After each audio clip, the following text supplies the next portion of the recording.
হরি নামে হরি নামে।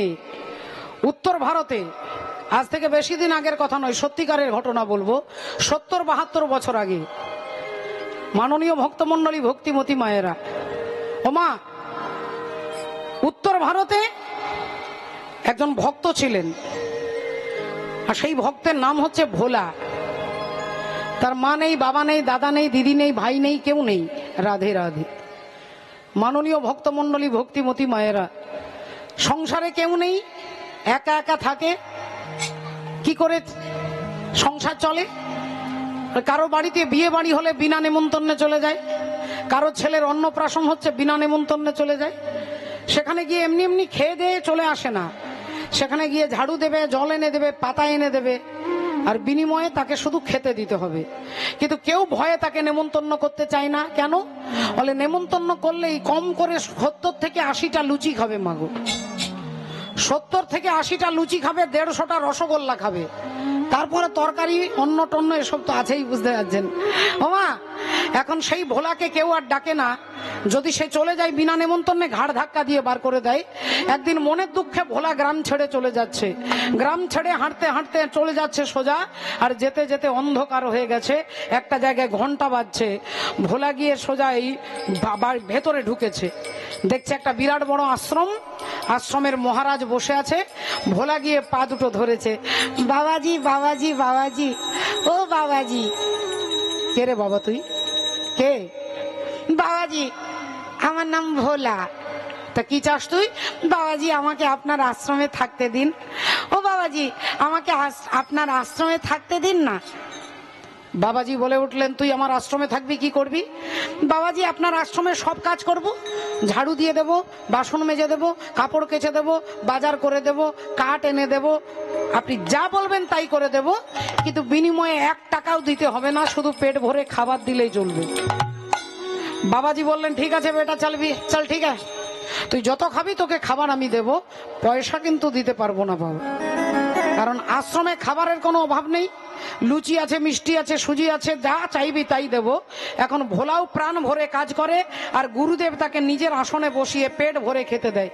প্রাণ ভরে সে কাজ করে, আনন্দে কাজ করে, আর তাকে পেট ভরে খেতে দেয়। কত লুচি খাবি খা, কত রসগোল্লা খাবি খা। এভাবে চলতে চলতে 2 দিন, 10 দিন, 12 দিন, 14 দিন, 15 দিন পেরিয়ে গেছে। এইবার নির্জলা একাদশীর দিন এসেছে বাবা। নির্জলা একাদশী, আশ্রমে সবাই একাদশী করে। রাধে রাধে। নির্জলা একাদশী, হরি বল, হরে কৃষ্ণ উলুধ্বনি হবে। নিতাই গৌর প্রেমানন্দে, হরি হরি বল, হরি বল, হরি বল, হরি হরি।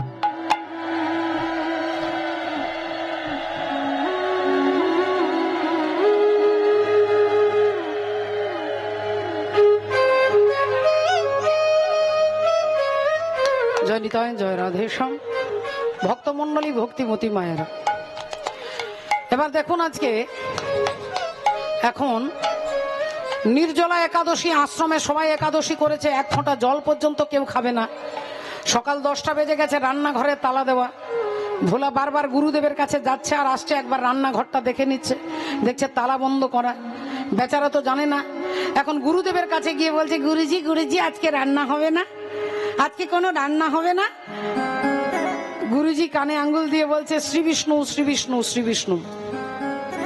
আজকে নির্জলা একাদশী রে বাবা, আজকে জল খেতে নেই, আজকে জল খেতে নেই। ভোলা বললেন, ঠিক আছে গুরুদেব, আজকে জল খাবো না, পেট ভরে ভাত খেলেই চলবে। আজকে গালে অমনি একটা ঠাস করে চড় মেরে বলছে, পাজি হত ছাড়া ছেলে, আজকে নির্জলা একাদশী, জল খেতে নেই, আর বলছে ভাত খেলেই চলবে। আজকে ভাত খেতে নেই, মুড়ি খেতে নেই, চিড়ে খেতে নেই, খাওয়া যাবে না।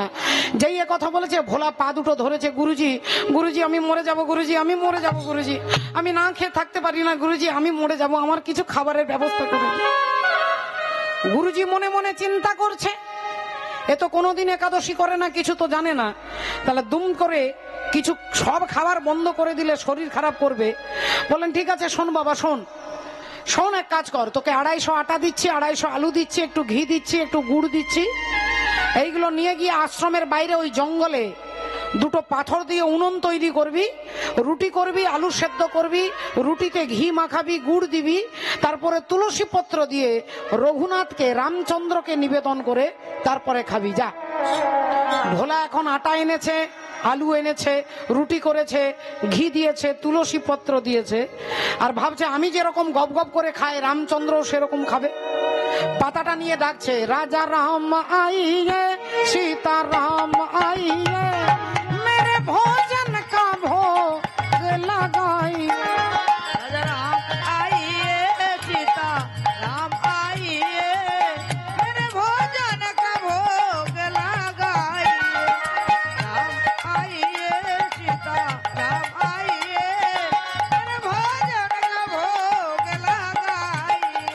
मेरे भोजन का भोग लगाइए।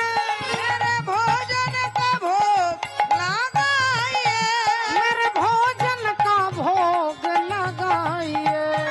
राजा राम आइए सीता राम आइए मेरे भोजन का भोग लगाइए। राजा राम आइए सीता राम आइए मेरे भोजन का भोग लगाइए। এখন কেঁদে কেঁদে ডাকছে রামচন্দ্রকে, আরে তুমি আসছো না কেন? কখন থেকে তোমাকে ডাকছি, তোমার কি খিদে তৃষ্ণা বলে কিছু নেই? আমি তো মরে যাচ্ছি, তুমি আসছো না কেন? আরে আসবে তো নাকি? কেঁদে কেঁদে 40 মিনিট ধরে কেঁদে কেঁদে ডাকছে, আর 40 মিনিট পরে ভগবান রামচন্দ্র সীতা দেবীকে নিয়ে চলে এসেছে। যেই সীতা দেবীকে নিয়ে এসে দাঁড়িয়ে গেছে, অমনি ভোলা বলে উঠলো, কি ব্যাপার, তোমাকে একা ডেকেছি, তুমি তোমার বউকে এনেছো কেন? হ্যাঁ, তোমাকে একা ডেকেছি, তুমি তোমার বউকে এনেছো কেন? এই কটা রুটি যদি 3 জনে মিলে ভাগ করে খায় আমার পেট ভরবে? দেখতে ভালো লাগে না। আবার বলছে, এই কিছু মনে করো না, তুমি না কি সুন্দর দেখতে, তোমার চোখগুলো কি সুন্দর। আচ্ছা ঠিক আছে, তুমি এবারে ভুল করে নিয়ে এসেছো, পরের বারে কিন্তু কাউকে আনবে না।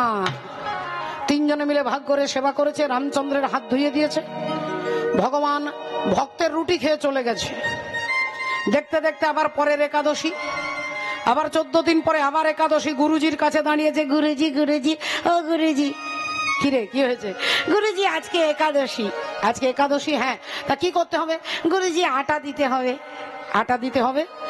ও, তোকে আবার আটা দিতে হবে, তা কত আটা দিতে হবে বল? গুরুজি বেশি বলবো না, আগের বারে 250 দিয়েছেন, এবছর এখন 3.5 কেজি দিলেই চলবে। বলে 250 থেকে 3.5 কেজি এক ধাক্কায় এতটা বেড়ে গেল? গুরুজি পেট হচ্ছে না তো, হচ্ছে না তো। আচ্ছা যা যা, আমি তোর সঙ্গে বেশি বলতে পারবো না, যা। 3.5 কেজি আটা নিয়েছে, 1.5 কেজি আলু নিয়েছে মা। আটার রুটি, আলু সেদ্ধ সব করে আবার রামচন্দ্রকে ডাকছে, আবার কেঁদে কেঁদে ডাকছে, আবার রেগে রেগে ডাকছে। আবার 30 মিনিট পরে ভগবান রামচন্দ্র সীতা দেবী সঙ্গে হনুমানকে নিয়ে চলে এসেছে। ভোলা বলছে, কি ব্যাপার, এক একজন ক্যান্ডিডেট তুমি বাড়িয়ে যাচ্ছ? বলি ব্যাপারটা কি? তোমাকে বলছি, তুমি কি আমার ভাষা বুঝতে পারছো না? এই কটা রুটি আমাদের 4 জনে হবে। খুব রাগ করে। আবার একটুক্ষণ পরে আবার দেখে বলছে, এই তোমার না কি সুন্দর চুলগুলো, তোমার ঠোঁটটা কি সুন্দর, এই তুমি না খুব সুন্দর। আচ্ছা ঠিক আছে, রাগ করো না, রাগ করো না, আমি একটু রেগে বলে ফেলেছি, এবারে এনেছো, পরের বারে কাউকে কিন্তু আনবে না। আবার 4 জনে মিলে সেবা করেছে, আবার ভগবান চলে গেছে। আবার দেখতে দেখতে 14 দিন পরে আবার গুরুজির কাছে দাঁড়িয়েছে, গুরুজি ও গুরুজি, গুরুজি গো। গুরুজি বললেন, হ্যাঁ রে, কি হয়েছে, কি হয়েছে? গুরুজি আজকে একাদশী। ও, তোকে আবার আটা দিতে হবে, তা কত আটা দিতে হবে তাড়াতাড়ি বল। গুরুজি আপনি রাগ করবেন না, এবারে বেশি বলবো না, 7.5 কেজি দিলেই চলবে। গুরুজি বলছে, তুই একাদশী করছিস না আটা ধসি করছিস? গুরুজি কুলোচ্ছে না, হচ্ছে না তো। যা যা, আমার সঙ্গে বকবি না, যা আটা নিয়ে চলে যা। 7.5 কেজি আটা নিয়েছে, 5.5 কেজি আলু নিয়েছে, সেরকম রুটি সেরকম সব করে আবার রামচন্দ্রকে ডাকছে, রাজা রাম আইয়ে সীতা রাম আইয়ে मेरे भोजन का भोग लगाइए। राजा राम आइए सीता राम आइए मेरे भोजन का भोग लगाइए। আবার 25 মিনিট পরে ভগবান রামচন্দ্র, সীতা দেবী, হনুমান, লক্ষণকে নিয়ে চলে এসেছে। এইবার ভোলা আজকে কিছু বলেনি, খুব রেগে আছে, মনে মনে খুব রেগে আছে। বললেন আচ্ছা আমি বুঝি কিছু বুঝছি না, আমি আমার মনে হয় বুদ্ধি নেই, আমি এবারে তোমাকে কিচ্ছু বলবো না, পরের একাদশীতে মজা দেখাবো। আজকে সবাই 5 জনে মিলে সেবা করে চলে গেছে, ভোলা চলে এসেছে। দেখতে দেখতে পরের একাদশী। গুরুজির কাছে আজকে বলবার মতো কোনো ভাষা নেই, গুরুজির কাছে মাথা নিচু করে দাঁড়িয়েছে। গুরুজি বললেন কত আটা দিতে হবে তাড়াতাড়ি বল, আমার হাতে সময় নেই। আগে গুরুজি বেশি বলবো না, 11 কেজি দিলেই চলে। 11 কেজি আটার রুটি তুই খেতে পারবি? আগে হ্যাঁ গুরুজি, পেট তো হচ্ছে না। গুরুজি মনে মনে বলছে তোর পেট না চৌবাচ্চা, আমাকেও দেখতে হবে। এবার আমি কিচ্ছু বলবো না। 11 কেজি আটা দিয়ে দিয়েছে। আর ভোলা আটা এনেছে, আলু এনেছে, কিন্তু রুটিও করেনি, আলু সেদ্ধও করেনি, সব পাতাতে পাতাতে রেখে দিয়েছে। এবার ভগবান রামকে ডাকছে, শ্রীরাম जानकी बैठे हैं मेरे सीने में, जानकी बैठे मेरे सीने में, श्री राम जानकी बैठे हैं मेरे सीने में।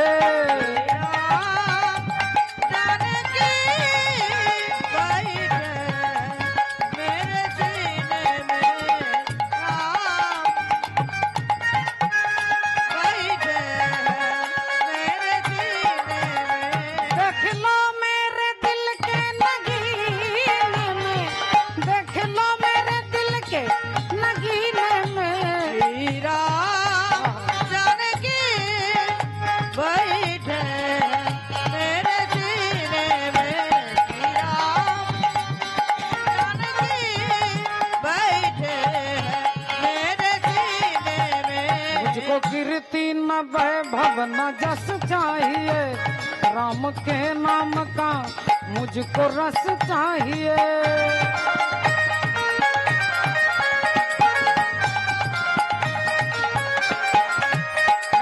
कीर्ति न वैभव न जस चाहिए, राम के नाम का मुझको रस चाहिए। सुख मिले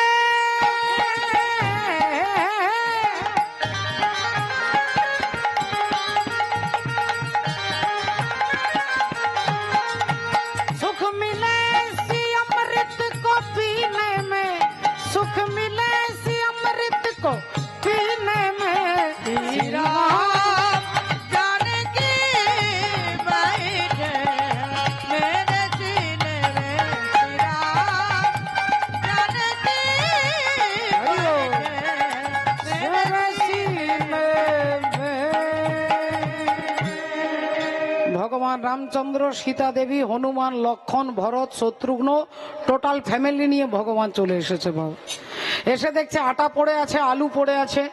বললেন ভোলা আজকে তুমি আমার জন্য রুটি করনি, আলু সেদ্ধ করনি? ভোলা বললেন না, আমিও দেখে নিলাম কতজন ক্যান্ডিডেট এসেছো, সেই সাইজের রুটি হবে আর কি, সাইজটা সেরকম হবে, আমিও দেখে নিলাম কজন এসেছে আর কি। তবে আজকে আমার দ্বারা রুটি করা সম্ভব হবে না, আমি রুটি করতে পারবো না। ভগবান রামচন্দ্র বললেন আজকে তোমাকে রুটি করতে হবে না, যাও শীতে তুমি রুটি করে দাও। মা সীতা দেবী রুটি করছে, লক্ষণ ঠাকুর কাঠ এনে দিচ্ছে, হনুমান বিলে দিচ্ছে, আর ভোলা এখানে বসে গাছের তলায় বসে গুরুদেবের দেওয়া মন্ত্র, বীজ মন্ত্র জপ করছে। 1 ঘন্টা পরে গুরুদেব এসেছে, দেখছি 11 কেজি আটার রুটি কেমন খাচ্ছে, আমিও দেখব। গুরুদেব এসে দেখছে গাছের তলায় ভোলা বসে আছে। কিরে এই ভোলা, আরে রুটি করিসনি, আলু সেদ্ধ করিসনি, 11 কেজি আটা নিয়ে এলি? অমনি ভোলা বলে উঠলো, না গুরুজি আজকে আমি বলে দিয়েছি আমি পারবো না। তুই পারবি না? তাহলে কে রুটি করবে? না গুরুজি ওই যে মা সীতা রুটি করছে। আর যেই বলেছে অমনি গুরুদেব চিৎকার করে বলে উঠল, আমার সঙ্গে তুই রসিকতা করছিস? আমি তোকে ভালোবাসি, তার মানে এই নয় যে তুই আমার মাথার উপরে চেপে যাবি। সত্যি করে বল, 11 কেজি আটার রুটি তুই কি করেছিস, কি করেছিস বল। গুরুজি আমি তো বলছি আমি রুটি করতে পারবো না, তাই আমি পারবো না বলে মা সীতা রুটি করছে, ওই তো দেখুন না, হরি হরি বল, হরি দেখুন না, ওই তো দেখুন না। আর গুরুদেব চারিদিকে তাকাচ্ছে, কোথায়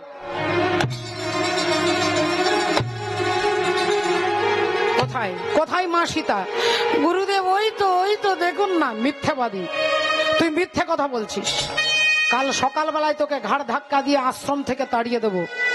বললেন গুরুদেব আপনি আমাকে তাড়িয়ে দেন গুরুদেব, আমার তাতে কোনো অভিযোগ নেই, কিন্তু গুরুদেব আমি আপনাকে মিথ্যে কথা বলছি না গুরুদেব, আমি আপনাকে মিথ্যে বলছি না, এই আপনার পায়ে হাত দিয়ে বলছি গুরুদেব। আর যেই গুরুদেবের পায়ে হাত দিয়ে দিয়েছে ভোলা, যেই ছুঁয়ে দিয়েছে গুরুদেবকে, যেই গুরুদেবকে ভোলা ছুঁয়ে দিয়েছে, অমনি গুরুদেব দেখছে, দেখে যুগলেতে দাঁড়ায়ে আছে, যুগলেতে দাঁড়ায়ে আছে, যুগলেতে দাঁড়ায়ে আছে, ভক্তের মনোবাসনা পুরাইতে, যুগলেতে দাঁড়ায়ে আছে, ভোলাকে কৃপা করবে বলে, যুগলেতে দাঁড়ায়ে আছে, ও গো ভোলাকে কৃপা করবে বলে, সীতা দেবীকে বামে লয়ে, ভোলাকে কৃপা করবে বলে, সীতা দেবীকে বামে লয়ে, ভোলাকে কৃপা করবে বলে, দেখে যুগলেতে দাঁড়ায়ে আছে। ভক্তিমতী মায়েরা রাধে রাধে। দেখুন একটু লক্ষ্য করে, গুরুদেব বলে উঠলেন, ওরে ভোলা এতদিন তুই আমাকে গুরু বলেছিস, আজ থেকে তুই আমার গুরু, আজ থেকে তুই আমার গুরু, তুই আমাকে ভগবানকে দর্শন করিয়েছিস। বাবা গো, 11 কেজি আটার রুটির জন্য ভগবান রাম আসেন না, ভগবান ভোলার সরলতায় আসছে। ভোলা সত্যবাদী, ভোলা সহজ, ভোলা সরল, ভোলা হচ্ছে নির্লোভী, ভোলা সত্যবাদী, সত্য কথা বলেন। তাই তার এই এতগুলো গুণের জন্য ভগবান রামচন্দ্র এসেছে। ভগবানের দরবারে রুটির অভাব নেই, তিনি রুটি খেতে আসেন না, ভোলার ভক্তিতে ছুটে আসেন বাবা। তাহলে ভক্তের ডাকে ভগবান যেমন আসে, আপনাদের কাছে বানানো ঠাকুমার ঝুলির গল্প বলিনি? এই যে ভোলার কথা শুনলেন, আমরা ইতিহাসের পাতায় যে শিবাজি, ছত্রপতি শিবাজি মহারাজের নাম শুনেছেন, সেই ছত্রপতি শিবাজি মহারাজের যিনি গুরু, সেই গুরুদেবের শিষ্য হচ্ছে ভোলা। তাহলে ইতিহাস তার প্রমাণ, ভগবান আসেন ভক্তের ডাকে সাড়া দিতে। লোকে বলে কৃষ্ণ পাষাণ, সাড়া দিতে জানে না, আর মন বলে আকুল হয়ে কেউ তো তারে ডাকে। হরি হরি বল, হরি বল। তাহলে আসুন আজকে কি হলো, বাবা ভোলেনাথ অমনি রাধে রাধে। মা প্রসূতি দেবী পা দুটো ধরে বলছে, আপনি আমার স্বামীকে কেড়ে নিতে পারেন না, আমার স্বামীকে ফিরিয়ে দিন, আমার স্বামী আপনার শ্বশুর মশাই, আর আমি আপনার শাশুড়ি মাতা, আমাকে আপনি বিধবা করতে পারেন না। ভোলেনাথ অমনি প্রসন্ন হয়ে গেলেন, বলে উঠলেন, দেবতাদের বললেন, যাও দক্ষ রাজার মুন্ডটা নিয়ে এসো। দেবতারা বললেন, ঠাকুর যে মুখ দিয়ে তোমার নিন্দা করেছে সেই মুন্ড আমরা ফেরত দেব না। তাহলে যে আমি আমার শ্বশুর মশাইকে বাঁচিয়ে দেবার কথা দিয়েছি না, আপনি বাঁচিয়ে দেন, তবে দক্ষ রাজার মুন্ড পাওয়া যাবে না। তাহলে কি মুন্ড দেওয়া হবে, কি মুন্ড দেবে, এই চিন্তা করতে করতে একটা ছাগলের মুন্ড বসিয়ে দিলেন মাথা, ছাগ মুন্ড বসিয়ে দিলেন দক্ষ রাজার মাথাতে। তাহলে ছাগলের মাথা বসালেন কেন? হাতির মাথা, হরিণের মাথা, সিংহের মাথা, বাঘের মাথা, একটা ছাগলের মুন্ড দক্ষ রাজার মাথায় বসিয়ে দিলেন। কেন বসালেন? ছাগল কি রকম ডাকে মা, কি রকম ডাকে মায়েরা সকলে জানেন, আমিও জানি, তবে আমি দেখালে আপনারা বলবেন চৈতালি ছাগল আর কি। ম্যা ম্যা করে ডাকে, ম্যা ম্যা, ছাগল বলে ম্যা। ম্যা মানে কি না, ম্যা মানে আমি, ম্যা মানে আমি। আর আমি কথাটা কারা বেশি বলে না, যারা অহংকারী ব্যক্তি তারা বলে। আমি ভাষাটা অহংকারী ব্যক্তি বলে, আমি এই হরিনামের জন্য 50,000 টাকা দিচ্ছি, আমি এই জায়গাটা দান করেছি, আমি ওর মেয়ের বিয়েতে 20,000 টাকা দিয়েছি, আমি ওখানে একটা জায়গা কিনেছি, আমি একটা দামি গাড়ি কিনেছি। তাই দক্ষ রাজা হচ্ছে অহংকারী, আর অহংকারী বলে সে দিন রাত্রি আমি করত। তাই আমি যদি মেয়ে হয়, তাই ছাগলের মুন্ডটা মাথায় বসিয়ে দিলেন। তুমি ভেবেছ কি মনে এই ভুবনে, ওগো তুমি যাহা করে গেলে কেহ জানে না। আমরা আমাদের সম্প্রদায় থেকে সাউন্ড অপারেট করছে ছোট্ট ভাইকে ধন্যবাদ জানাচ্ছি।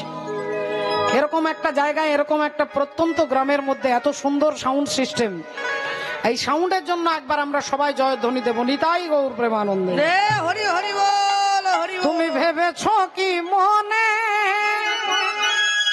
এই ভুবনে, ওগো তুমি যাহা করে গেলে কেহ জানে না। বারে বারে যার আশা হবে, ওরে মন বাড়ি বাড়ি আর আশা হবে না। তুমি ভেবেছ কি মনে এই ত্রিভুবনে, ভেবেছ কি মনে এই ত্রিভুবনে, ওগো তুমি যাহা করে গেলে কেহ জানে না। বারে বারে যার আশা হবে। ওরে মন বারে বারে আর আশা হবে না।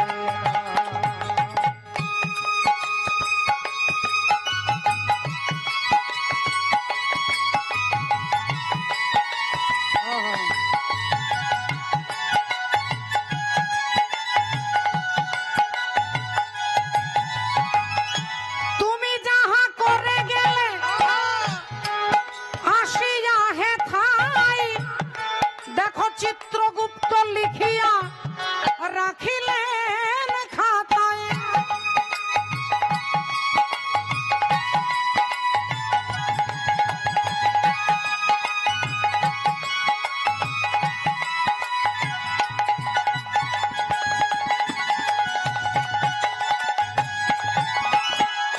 তুমি যাহা করে গেলে আসিয়া হে ধায়, চিত্রগুপ্ত লিখিয়া রাখিলেন খাতায়।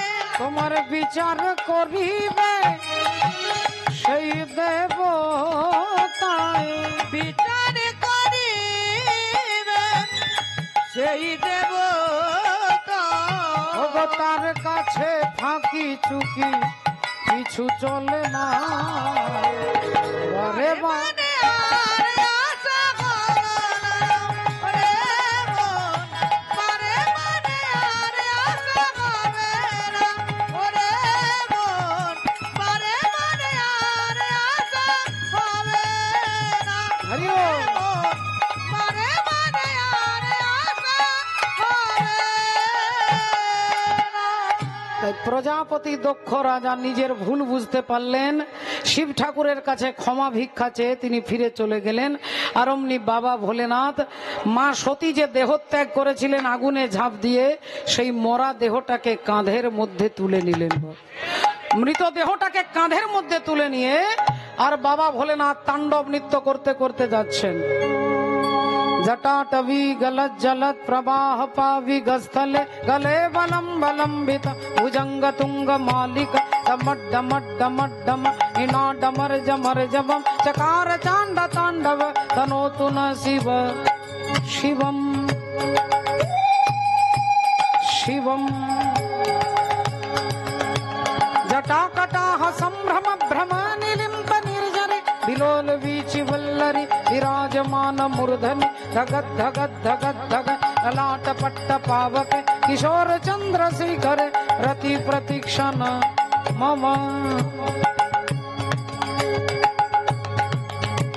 धराधरेन्द्र नंदिनी विलास बंधु बंधुर सुरत दिगंत पानुर दिगंत पात पातर धगत धगत धगत धगत ललाट पट्ट पावक किशोर चंद्र शेखर रति प्रतीक्षण मम मम ओम नमो शिवाय। ओम नमो शिवाय। हर हर नमः शिवाय। ভক্তিমতী মায়েরা মায়ের দেহটা কাঁধে নিয়ে স্বর্গমর্ত পাতাল এক করে বাবা ভোলেনাথ তাণ্ডব নৃত্য করছেন। তাণ্ডব নৃত্য, দেবতারা ভয় পেয়ে গেছে, গোটা পৃথিবী ভূমিকম্প হচ্ছে। দেবতারা ভয়ে ভগবান বিষ্ণুর কাছে ছুটেছেন, প্রভু ভোলেনাথকে তুমি পারবে শান্ত করতে, এবার তুমি ব্যবস্থা নাও। অমনি ভগবান শ্রীহরি সুদর্শন চক্রটাকে বললেন, যাও ওই সতীর দেহটাকে খণ্ড খণ্ড করে দাও। আর সুদর্শন চক্র গিয়ে মায়ের দেহটাকে খণ্ড খণ্ড করে দিলেন। 51টা খণ্ড করলেন, 51টা জায়গায় পড়লো। আসাম, কামরূপ, কামাখ্যা থেকে কন্যাকুমারী পর্যন্ত ওই 51টা জায়গায় মায়ের দেহটা পড়েছিল বলে 51 সতীপীঠ সৃষ্টি হলো। বাবা শিব ঠাকুরের কাঁধ থেকে যখন সতী চলে গেলেন, এই বাবা ভোলেনাথ শান্ত হয়ে স্থির হয়ে গেলেন। স্থির হয়ে ত্রিশূল মাটিতে গেঁথে চোখ বন্ধ করে সমাধিস্থ হয়ে গেলেন। 87,000 বছর চোখ বন্ধ করে সমাধিস্থ হয়ে গেলেন। বাবা ভোলেনাথ শান্ত হয়ে গেলেন।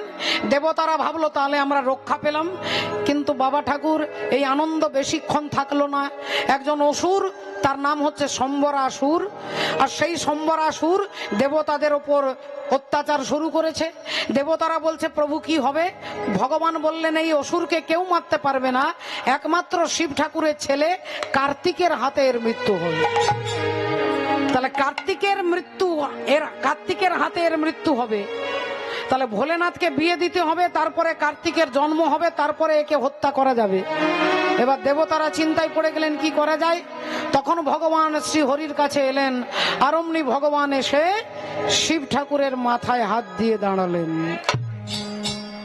শিব ঠাকুরের মাথায় হাত দিতেই ভোলেনাথ 87,000 বছর পরে ভগবানের দিকে তাকিয়েছে। বলো ঠাকুর কি বলতে চাও? ভগবান বললেন তুমি বলো তুমি আছো কেমন? শিব ঠাকুর বলছে তুমি রেখেছো যেমন। তুমি আছো কেমন? বলে তুমি রেখেছো যেমন। ভগবান বলছে তুমি এখন কি করবে? ভোলেনাথ বলছে তুমি আমাকে যা করাবে, তোমার যা করানোর আমি তাই করব। বললেন তাহলে আমার একটা কথা রাখবে? বলো ঠাকুর। ভগবান বললেন যদি আমাকে তুমি মনে করো গুরু, তাহলে আমি তোমাকে উপদেশ করছি। যদি মনে করো আমি তোমার বন্ধু, তাহলে তোমাকে আমি আবেদন করছি।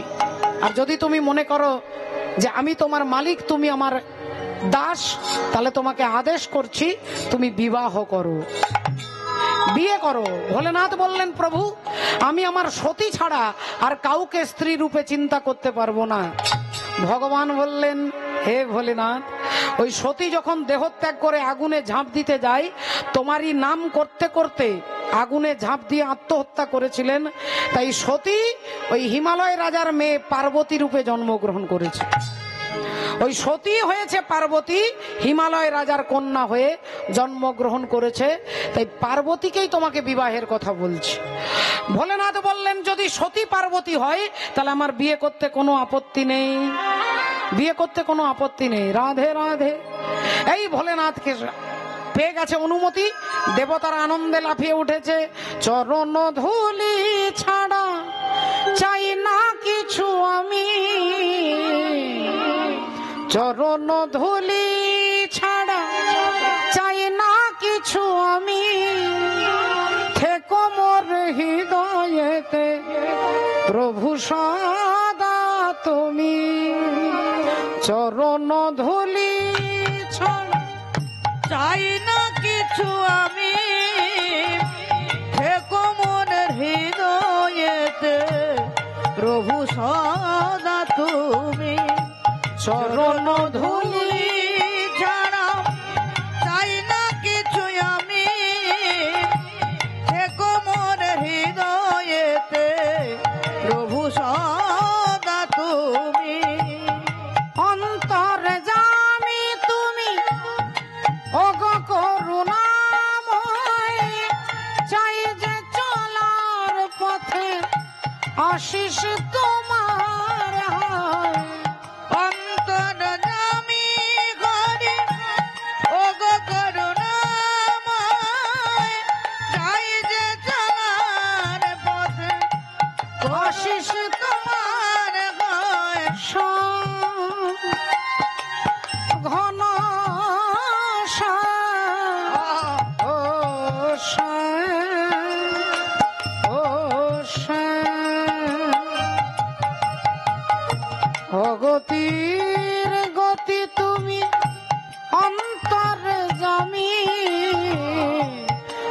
ভক্তির গতি তুমি অন্তরে জামি থেকো মোর হৃদয়েতে প্রভু সদা তুমি চরণ ধুলি ছাড়া চাই না কিছু আমি থেকো মোর হৃদয়েতে প্রভু সদা তুমি প্রভু সদা তুমি প্রভু সদা তুমি।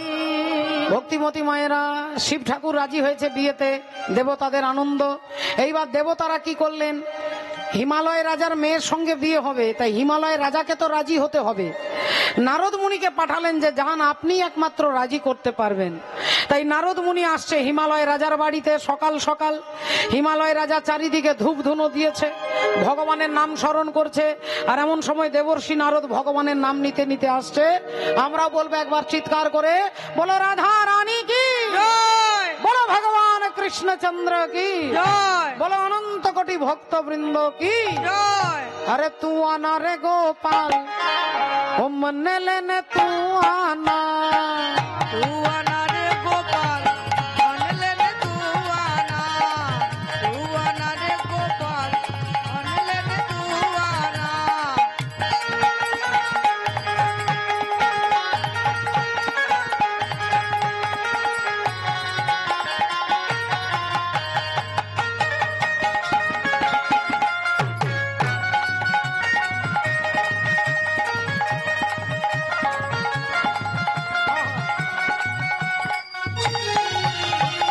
हाथी ना लाना गोपाल, घोड़े ना लाना। हाथी लाला गोपाल घोड़े ना लाना। हाथी ना लाना गोपाल, घोड़े ना लाना। हाथी लाला गोपाल घोड़े ना लाना। तू आना रे गोपाल, ओ मन लेने, ओ मन लेने, ओ मन लेने तू आना। तू आना रे गोपाल मन लेने तू आना।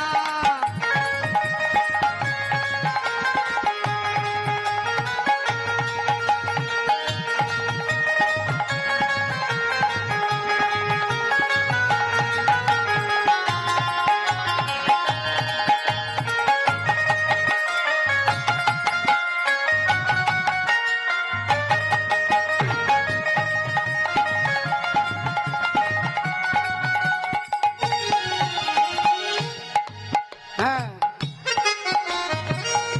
तूने प्यार जो इतना ज्यादा किया, तूने प्यार जो इतना ज्यादा किया, मैं तेरी हो गई, मैंने वादा किया। मैं तेरी हो गई, मैंने वादा किया। ओ मैनू इश्क दा लगिया, ओ मैनू इश्क दा लगिया, ओ मेरे बचने की नहीं उम्मीद।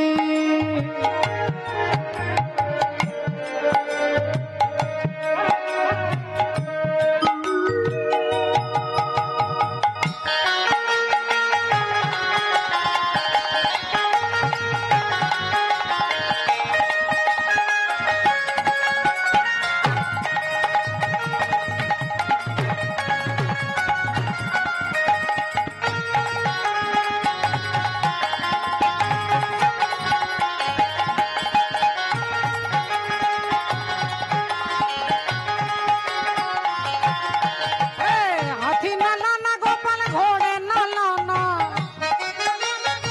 घोड़े ना लाना। तू आना रे गोपाल, ओ मन लेने, ओ मन लेने, ओ मन लेने तू आना। तू आना रे गोपाल मन लेने तू आना। तू आना रे गोपाल मन लेने तू आना। तू आना रे गोपाल, ओ मन लेने तू आना। ओ मन लेने तू आना। ओ मन लेने तू आना। नारायण নারায়ণ নারায়ণ নারায়ণ। হিমালয় রাজার বাড়িতে এসে দাঁড়িয়েছেন। সকালবেলায় বৈষ্ণবের আগমন, বৈষ্ণবের পদধূলি তাহে মোর স্নান কেলি, বৈষ্ণবের নামেতে তর্পণ। দেবর্ষি নারদকে প্রণাম করে চরণ ধুইয়ে দিয়ে একটু বাতাস করে হিমালয় রাজা জিজ্ঞাসা করছে, আপনি একজন পরম বৈষ্ণব আমার বাড়িতে। আমি দেবর্ষি নারদ হিমালয় রাজাকে দেখে বলছে, আপনার দিকে দেখে মনে হচ্ছে আপনি একটা টেনশনে, একটা চিন্তায় আছেন। হিমালয় রাজা বলছেন, আপনি তো সবই জানেন, আপনি পরম ভক্ত শ্রেষ্ঠ। হ্যাঁ, আমি একটা চিন্তাতে আছি, আমার মেয়েটার যদি বিয়ে দিতে পারি তাহলে আমার আর চিন্তা থাকবে না। আমার মেয়ে পার্বতীর জন্য একটা ভালো ছেলে খুঁজছি। নারদ মুনি বলছে, আপনার হাতে মেয়ে আছে আর আমার হাতে একটা ছেলে আছে, আমার হাতে একটা ছেলে আছে। হিমালয় রাজা বলছে যে আপনার নির্বাচিত ছেলে তাহলে নিশ্চয়ই ভালো ছেলে হবে, আমার মেয়ের জন্য ভালোই হবে। তা আমার মেয়ের নাম পার্বতী, আপনি যে ছেলেটাকে দেখেছেন ছেলের নাম কি হবে? নারদ মুনি বলছে, ছেলেটার নাম হচ্ছে বাবা বিশ্বনাথ। হিমালয় রাজা বলছে, বাবা বাবা কি সুন্দর নাম, একবারে মিলে গেছে, একবারে রাশি মিলে গেছে। তা বলছি, জামাই কিরকম বয়স হবে? মেয়ে আমার 14 বছর বয়স, জামাই কিরকম হবে? বলে, মেয়ে আমার আপনার যেমন একবারে কচি, জামাই আপনার মেয়ের থেকে আরো কচি। বলে, তাহলে তো একবারে বিয়ে ফাইনাল হয়ে গেছে। বলছি, জামাইকে সবাই চেনে তো? বলে, একবারে স্বর্গমর্ত পাতাল বিখ্যাত, স্বর্গমর্ত পাতাল বিখ্যাত। হিমালয় রাজা বলছে, আমার কি ভাল লাগছে, আপনি সত্যি সত্যি আমার মাথা থেকে টেনশনটা সরিয়ে দিয়েছেন। আচ্ছা, জামাই কিরকম কোয়ালিটি আছে? বলে, আপনার জামাইয়ের যে কোয়ালিটি এখানের কোন জামাইয়ের সেই কোয়ালিটি নেই। বলে, কিরকম কোয়ালিটি? বলে, একবার ভিতর আর বাহির সমান। মানুষের ভিতর আলাদা, বাহির আলাদা, আপনার জামাইয়ের ভিতর আর বাহির সমান। যেই বলেছে অমনি হিমালয় রাজা বলছে, তাহলে আগত চৈত্র মাসের হরি বল শিব চতুর্দশীর দিনে আমার মেয়ে পার্বতীর সঙ্গে আপনার বিশ্বনাথের বিয়ে হবে। ফাইনাল হয়ে গেল। নারদ মুনি এসে দেবতাদের জানিয়ে দিলেন, দেবতারা আনন্দে লাফিয়ে উঠল, শিব ঠাকুরের বিয়ে হবে। দেখতে দেখতে শিব চতুর্দশীর দিন উপস্থিত। শিব ঠাকুরের বিয়েতে দেবতারা বরযাত্রী যাবে, দেবতারা সবাই বরযাত্রী যাবে, যোগী ঋষি মুনি বরযাত্রী যাবে। রাধে রাধে, হরি বল, হরে কৃষ্ণ। ওমা, এখন দেবতারা সবাই বরযাত্রী যাবে, বাবা ভোলেনাথের কাছে চলে এসেছে। হরি বল, রাধে। ভক্তিমতী মায়েরা, এখন রাত্রিবেলায় ভোলেনাথ একটা জায়গায় বসে আছে, আর অমনি একদল ভূত এসে, হরি বল, রাধে, একদল ভূত এসে ভোলেনাথকে বলছে, বাবা, ও বাবা, বাবা গো, আমরা তোমার বিয়েতে বরযাত্রী যাবো মামা। ভূতেরা তো নাকে নাকে কথা বলবেই। বাবা, আমরা তোমার বিয়েতে বরযাত্রী যাবো মামা। শিব ঠাকুর বললেন, আরে তোরা কি বরযাত্রী যাবি? তারা পেতনি, ডাকিনী, শাকিনী, পিশাচ, ব্রহ্মদৈত্যী, কারো একটা পা, কারো 10টা পা। আরে তোরা কি আমার বিয়েতে বরযাত্রী যাবে? না মামা, আমরা না সব জায়গা যেতে পারি, কোনোদিন বরযাত্রী যায়নি মামা। কোনো মানুষকে ধরে ফেললে সে তো লঙ্কা পোড়া, সর্ষে পোড়া দিয়ে আমাদের তাড়িয়ে দেয় মামা। তা শিব ঠাকুর বললেন, ঠিক আছে, দুঃখ করিস না, তোরা আমার বিয়েতে বরযাত্রী যাবি, তবে একটু দূরে দূরে যাস মামা, একটু দূরে দূরে, একটু অন্ধকারে অন্ধকারে যাস, কেমন? এখন ভূতেরা বরযাত্রী যাবে, সব হই হই ব্যাপার। বিবাহের দিন চলে এসেছে। সমস্ত দেবতারা দামি দামি জামা কাপড়, ধুতি পাঞ্জাবি পরে এসে বর শিব ঠাকুরকে দেখছে, তিনি দিগম্বর দাঁড়িয়ে আছেন। তার দেবর্ষি, হরি বল, দেবরাজ ইন্দ্র বলছে যে আপনি একজন আজকে বিয়ে করতে যাবেন, এখনো পর্যন্ত কোনো কাপড় পরেননি, তা যান আলমারি থেকে ধুতি পাঞ্জাবি নিয়ে আসুন। ভোলেনাথ বললেন, বাবা আমার ঘরে তো আলমারি নেই। ব্রহ্মা বললেন, তাহলে বাক্স থেকে নিয়ে আসুন। না বাবা, আমার ঘরে কোনো বাক্স নেই। পবন দেবতা বলছে, তাহলে আলনা থেকে নিয়ে আসুন। না আগে বাবা, আমার ঘরে কোনো আলনাও নেই। বললেন, আপনার ঘরে আলমারি নেই, বাক্স নেই, আলনা নেই, তাহলে জামা কাপড় রাখেন কোথায়? শিব ঠাকুর বললেন, বাবা আমি তো জামা কাপড় পরি না। তা আপনার ঘরে তাহলে কোনো কিছুই নেই? শিব ঠাকুর বললেন, বাবা আমার তো ঘরটাই নেই, আমি তো শ্মশানে বাস করি আর কি। তাহলে আপনি বিয়ে করতে যাবেন, আজকে কিছু পরবেন না? কিছুই নেই? বলেন না, একটা বাঘ ছাল ওই কোনাতে পড়ে আছে, তা যান ওই বাঘ ছালটাকে নিয়ে আসুন। এখন বাঘ ছালটাকে কোমরে জড়াচ্ছে আর বারবার খুলে যাচ্ছে, কোমরে জড়াচ্ছে খুলে যাচ্ছে। এখন ইন্দ্র বলছে একটা কাজ করুন, এই বাঘ ছালটাকে বারবার খুলে যাচ্ছে যখন কোমরে দড়ি দিয়ে বাঁধুন। শিব ঠাকুর বলছেন বাবা আমার ঘরে তো দড়ি নেই। ও আপনার ঘরে দড়ি পর্যন্ত নেই? তাহলে কি হবে? বলে না না চিৎকার করবেন না, ব্যবস্থা করে দিচ্ছি। একটা মোটা সাপ এনে কোমরে জড়িয়ে বলছে তুই এই বাঘ ছালটাকে ধরে থাক, তোর খাবারের ব্যবস্থার গ্যারেন্টি নিচ্ছি আমি, তোর খাবারের ব্যবস্থা করে দেব। সাপ তখন বলছে আপনি কি গ্যারেন্টি নিচ্ছেন? আমি LIC কোম্পানির গ্যারেন্টি নিচ্ছি, আমি আপনার বাঘ ছাল ধরে থাকবো, আমি আপনার বাঘ ছাল ধরে থাকবো, আপনি চিন্তা করবেন না। এখন কোমরে সাপ, হাতে সাপ, গলায় সাপ, মাথায় সাপ, সব জায়গায় সাপ। তা ইন্দ্র বললেন আজ বিয়ে করতে যাবেন, অন্তত একটু একটু পাউডার টাউডার মেখে নিন। শিব ঠাকুর বলছে হ্যাঁ এটা গতকাল থেকেই আমি ব্যবস্থা করে রেখেছি, কালকেই একজন মারা গিয়েছিল, তার গরম গরম ছাইটা এই কৌটোর মধ্যে রেখেছি। এই তো জীবন, হিংসা বিবাদ লোভ ক্ষোভ বিদ্বেষ, চিতাতেই সব শেষ হয়, চিতাতেই সব শেষ। এই তো জীবন। শিব ঠাকুর ছাই ভস্য মেখেছেন কেন?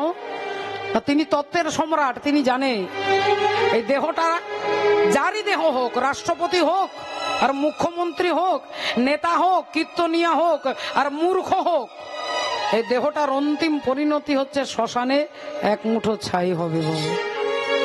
তাই তত্ত্বের সম্রাট ছাই মেখেছেন, সাপের গয়না পরেছেন, এইবার মাথায় একটা সাপ দিয়েছে।